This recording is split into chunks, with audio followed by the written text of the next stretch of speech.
আসসালামু আলাইকুম। এখন আমরা ১৩ নম্বর অঙ্কটা করব। ৯.২ এর ১৩ নম্বর অঙ্কটা করব। তো ১৩ নম্বর অঙ্কটা বলতেছে দেখাও যে sin ৬০ degree into cos ৩০ degree.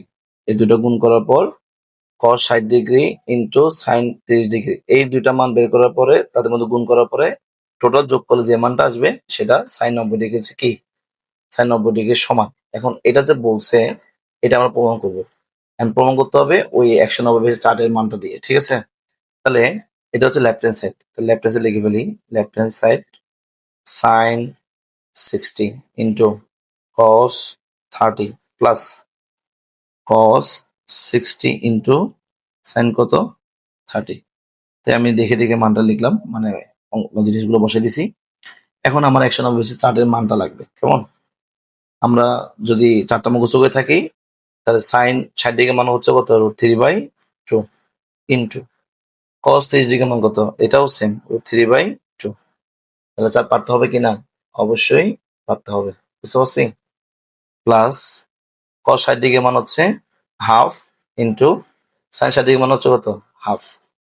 তাহলে স্যার আমাদের কি করতে হবে? আগে ৪টা মুখস্থ করতে হবে, নাহলে কিন্তু ভুগতে হবে। এবার ক্যালকুলেশন। গুণের সময় উপরে গুণ করলে √3 গুণ √3 তাহলে √3 হোল স্কয়ার। ২ গুণ ২ মানে ৪ প্লাস গুণের সময় উপরে গুণ করলে 1 একে 1 ২ দুগুণে ৪। তাহলে এখানে আসতেছে 3/4 স্কয়ার রুট কাটা যায় কি? প্লাস 1/4। ঠিক আছে? এখন আমি কি নেব? লসাগু নিব। কি নিব? লসাগু নিব। হরের লসাগু নিব। 4 এবং 4 এর লসাগু কত? 4। লসাগুকে হর দিয়ে ভাগ। ৪ কে ৪ দিয়ে ভাগ করলে ১। ওই একটা লবের সাথে গুণ। ১ একে ১। ৬ ৩ একে ৩।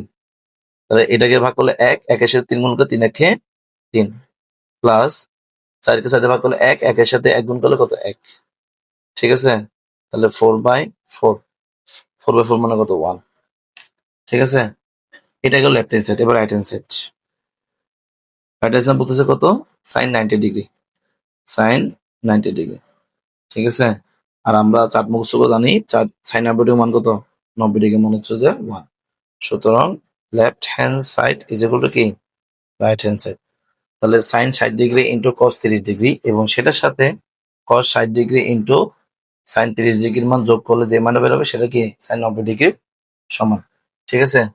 লেফট হ্যান্ড সাইড ইজ কি? রাইট হ্যান্ড সাইড দেখাইতে বলছে শুট।